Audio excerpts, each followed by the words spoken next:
Kalau saya ditanya sebaiknya presiden itu berhenti saja atau mengundurkan diri dari jabatan sebagai presiden. Karena apa? Karena untuk menjaga betul-betul netralitas, menjaga soal independensi, menjaga objektivitas pemilu, itu dibutuhkan presiden yang benar-benar memiliki sikap yang netral. Sepanjang ada Gibran di calon wakil presiden mendampingi Prabowo, maka sepanjang itu pula netralitas itu dibayang-bayangi oleh keinginan untuk terus melakukan upaya pemenangan terhadap Gibran. Sulit bagi orang tua melepaskan begitu saja anaknya bertarung di medan pertempuran yang begitu berat. Apalagi di pemilu 2024 ini kita ketahui bahwa tingkat elektabilitas antar pasangan calon itu tidak jauh berbeda selisihnya, bahkan saling salib menyalip.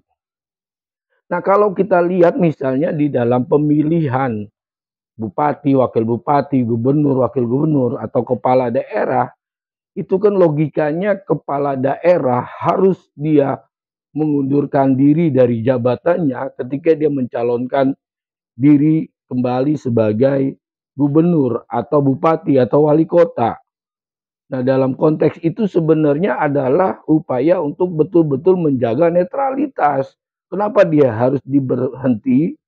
Ya, diberhentikan pada saat akan dilaksanakannya pilkada adalah betul-betul untuk menjaga netralitas agar kekuasaan yang dia miliki tidak digunakan untuk mempengaruhi pemilih, terutama adalah terhadap birokrasi, karena kita tahu birokrasi kita ini juga birokrasi yang sangat patuh dan taat dengan kekuasaan, dan kecenderungan birokrasi itu pasti dia akan mendukung kekuasaan.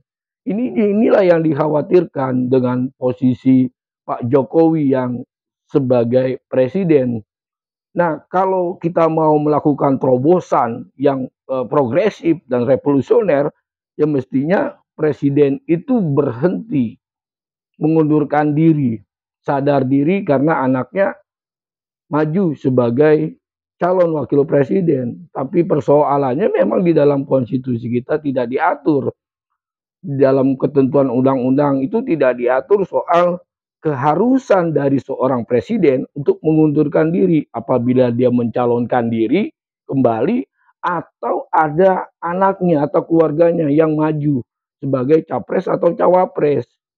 Nah, mungkin ke depan itu harus dipikirkan bagaimana supaya nanti apabila ada calon presiden atau wakil presiden yang ingin kembali menjabat, mestinya memang menurut hemat saya supaya betul-betul menjaga netralitas itu dia berhenti seperti halnya bupati, wali kota, atau gubernur yang akan kembali bertarung dalam pilkada.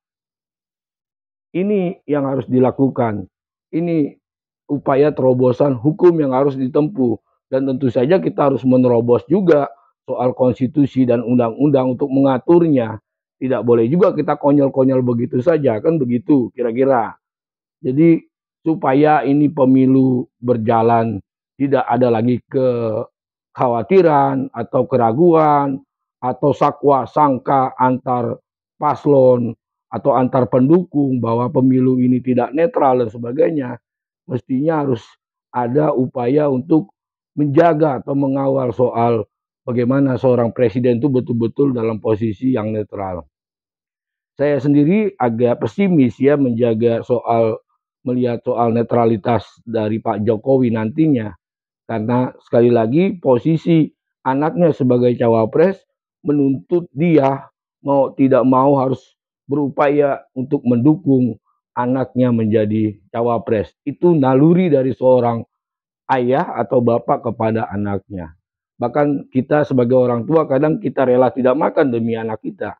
Apalagi soal yang seperti ini yang dipertaruhkan adalah soal harkat dan martabat anak kita gitu ya dalam pertarungan politik ini, ya termasuk juga kita sebagai orang tuanya. Jadi menurut saya seperti itu kira-kira untuk soal bagaimana netralitas presiden dalam pemilu.